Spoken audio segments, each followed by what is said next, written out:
En el marco del seminario Latinoamérica Volver al Futuro, organizado por Moneda Asset Management, el ministro de Hacienda argentino, Alfonso Prat-Gay, dijo que el mandato de cambio entregado al gobierno de Macri busca estabilizar la economía antes de que sucediera lo que todos sabíamos que iba a suceder. En el Hotel W, el economista aseguró que la foto de los errores que cometía Argentina es lo que está pasando hoy en Venezuela y que actualmente su labor se basa en desmantelar los controles de capital que restringían el acceso a créditos internacionales para aumentar la inversión en la economía local. A continuación pasamos a ver un extracto de su presentación. Es muy importante que se entienda que lo que venimos haciendo desde que asumimos hace apenas 7 meses es hacernos cargo de ese punto de partida, de esa situación, ¿no? Nosotros estamos al mismo tiempo ordenando el desorden y estabilizando, si se quiere, con un programa de estabilización de la economía,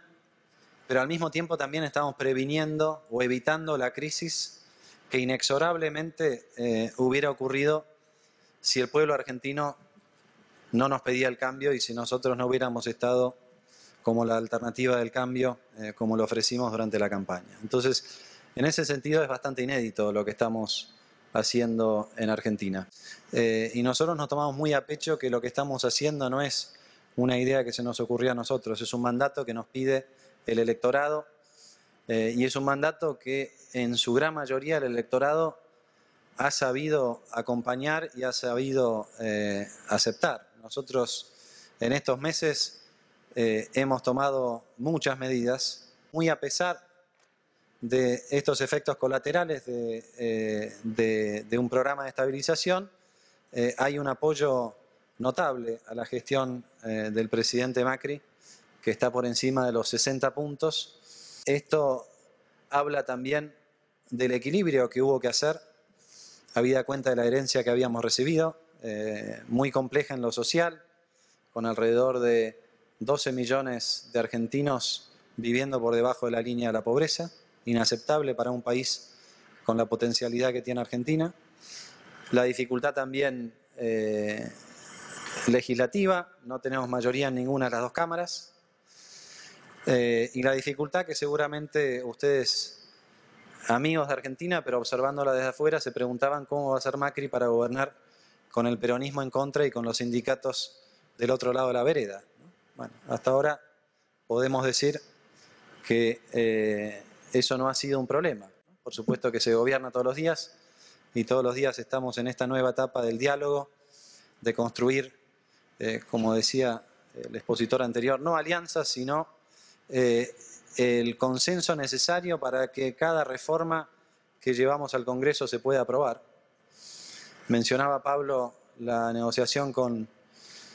los acreedores externos que estaban en litigio con Argentina durante 15 años y nosotros eso siempre lo vimos como una necesidad de resolver cuanto antes, porque Argentina necesitaba reacceder al crédito y ese acceso al crédito nos iba a permitir tener una política más gradualista, pero sobre todo nos iba a permitir también que volviera de la mano del crédito a la inversión. Argentina es una economía muy poco apalancada, el sector corporativo argentino tiene muy poca deuda, pero tiene poca deuda porque ha invertido muy poco en los últimos años. Entonces estas dos cosas se conectan en lo que puede ser, al menos durante algún tiempo, un círculo virtuoso. No tiene por qué haber una connotación negativa de la deuda si esa deuda está efectivamente orientada a la inversión y a generar puestos de trabajo. Esta discusión, cuando la llevamos al Congreso, fue entendida, fue interpretada por todos los bloques propios y de la oposición. Una cuestión que creo que es muy importante entender para comprender mejor la dinámica del cambio en Argentina. Cuando fuimos al Congreso,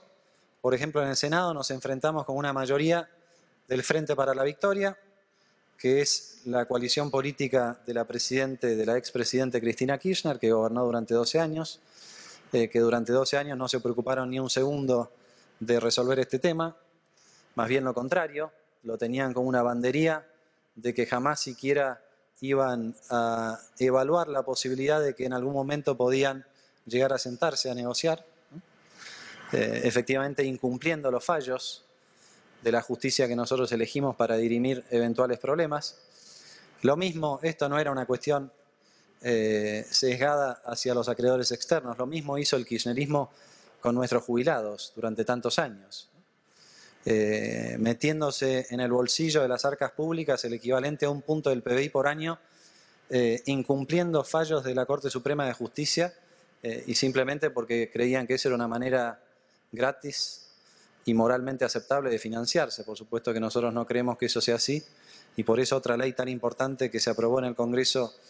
con un consenso casi unánime fue la de reparación histórica de los jubilados. Bueno, conecto estas dos cosas porque es la Argentina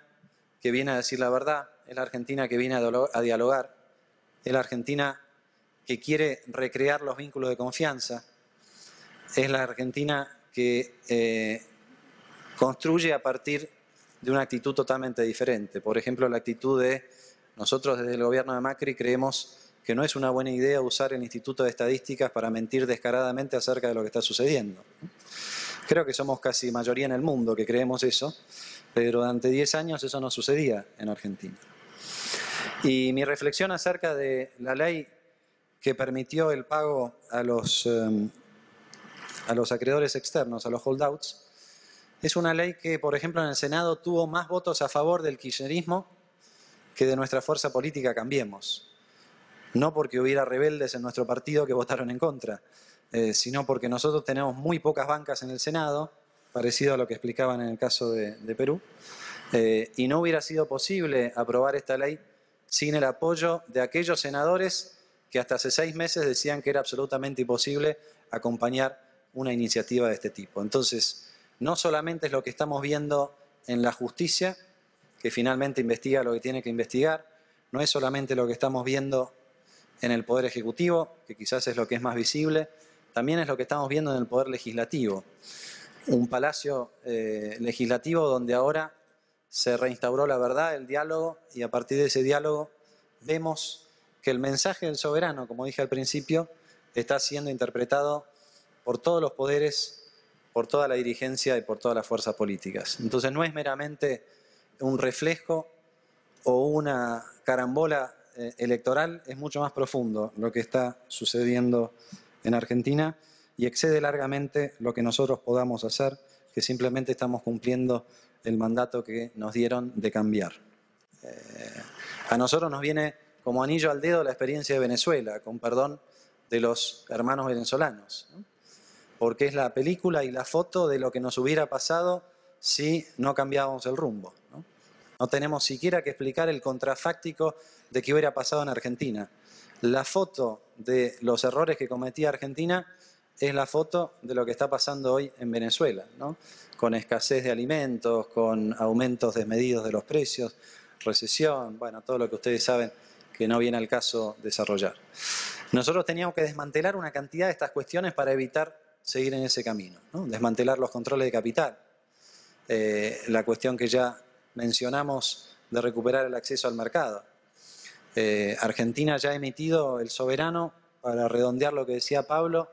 20.000 millones de dólares en lo que va del año, desde fin de abril hasta hoy, en el mercado internacional, el soberano. Las provincias han emitido casi 6.000 millones, el sector privado 5.000. O sea, hemos estado bastante activos, pero porque estuvimos muy fuera del mercado durante tanto tiempo y porque en esta economía desapalancada y desinvertida es muy importante que accedamos a estos fondos hasta que esté el ahorro local disponible para este financiamiento. Bueno, esencialmente lo que nosotros heredamos en este capítulo fue inflación reprimida por el tipo de cambio artificial y el impacto que tenía en los precios de sobre todo de los alimentos, pero también reprimida, como lo muestra el segundo cuadro, en términos de que durante años el gobierno anterior no tocó el precio de los servicios públicos, energía y transporte fundamentalmente. En Argentina se había instalado la idea de que la energía era no solamente un derecho, sino que era un servicio gratis, por el cual no había que pagar. ¿Por qué? Porque estaba esta sensación de que nos sobraba la energía y ya que nos sobraba, ¿por qué no gastarla, derrocharla casi diría yo? Nosotros creemos que para septiembre la inflación mensual ya puede andar cerca del 2% y en ese sentido estamos perfectamente en línea con lo esperado y con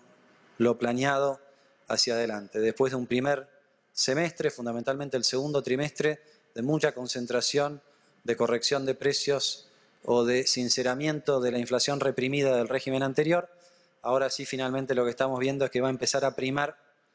el bajo traslado a precios, el bajo pass-through, y creo que más de un analista se va a sorprender por el ritmo de decrecimiento de la inflación o de desinflación. Hay pocos países donde la distancia entre lo que somos y lo que podemos ser es tan grande como la que tenemos en Argentina, y eso para el empresariado se traduce en una oportunidad de una renta, y esa oportunidad es más alta cuanto más rápido entre el capital, no hay ninguna duda en ese sentido. Nosotros venimos viendo cómo se ha duplicado en el mercado de cambios los flujos de inversión extranjera directa en lo que va del año, y hacemos un seguimiento de los anuncios de inversión de compañías locales y extranjeras que en lo que va del año llevan ya 30.000 millones de dólares de anuncios que no están todos concentrados en este año, pero que son anuncios de fuertes inversiones con impacto en el empleo para los próximos años. Estamos en un ritmo de casi 2.000 millones de dólares por semana de anuncios. Ayer tuvimos al CEO global del Citibank que nos contó que están haciendo una reingeniería en su balance y están trayendo flujos de cross-border y que van a poner a disposición de las empresas argentinas una línea de crédito de 3.500 millones de dólares. Estas cosas empiezan a suceder, algunas salen en los diarios y otras no. Y vuelvo entonces al punto de partida. Yo creo que lo que estamos viviendo en Argentina, en esta discusión o en este desafío de volver al futuro, es un electorado que entendió muy bien lo que había pasado en los últimos años, que a pesar de las mieles del populismo, supo ver a tiempo que ese populismo nos llevaba a un muy mal puerto, que eligió un cambio, que justo estábamos nosotros y nuestra fuerza se llamaba Cambiemos, ¿no? Algún crédito hay que darle a los publicistas del espacio, ¿no? Y que esa nueva fuerza política ha ido implementando una a una todas las cosas que fue prometiendo durante la campaña. Es mucho más profundo de lo que se ve. Es la esperanza de ese electorado y de ese pueblo argentino que le gana a la frustración transitoria o momentánea de la necesidad de atravesar esta dificultad, porque saben que del otro lado del río hay un futuro mejor. Nuestros tres ejes de gestión en esta primera mitad del año han sido el de ordenar el desorden, el de recuperar la credibilidad, esto ustedes lo han visto con muchísima claridad, pero hay un eje que quizás no se ve con mucha claridad afuera, que es mientras recuperamos la credibilidad y ordenamos el desorden, protegiendo como prioridad a los más vulnerables. Los más vulnerables que heredamos y los más vulnerables que son los que están más expuestos a cualquier cambio brusco en los precios relativos y en el funcionamiento de la economía. Nosotros hemos hecho un esfuerzo enorme de alrededor de 1,5 puntos del PIB, que no teníamos porque arrancamos con déficit, con medidas puntuales para atender a los más débiles. Y seguramente que esto tuvo mucho que ver con el transitar de los últimos meses, donde pudimos ordenar la discusión con los sindicatos y donde pudimos evitar manifestaciones o reclamos sociales, que por supuesto los ha habido, pero los ha habido en su justa medida y de un modo muy ordenado. Bueno, el gobierno de Macri se preocupó y la instrucción ha sido en el marco de un esquema donde vamos bajando de a poco el déficit y vamos apuntando hacia el futuro. No queremos descuidar el presente, y el presente es efectivamente la herencia recibida. Entonces, cuando evalúan lo que estamos haciendo en Argentina, nosotros los invitamos a que lo evalúen desde el punto de llegada, a dónde estamos apuntando, por supuesto teniendo en cuenta cada parada, pero evaluando la parada desde la perspectiva de lo que nosotros queremos hacer. Y el compromiso de derrotar la inflación en un mandato, de equilibrar las cuentas fiscales en un mandato y de ser absolutamente conscientes de que si logramos eso vamos a su vez restablecer las reglas necesarias para un desarrollo en serio, para un crecimiento inclusivo, para ir distribuyendo mejor la renta y para poner a Argentina finalmente en el lugar que nunca debió dejar de estar. Bueno, entonces habremos comprendido cuál es el programa del presidente Macri. Muchas gracias.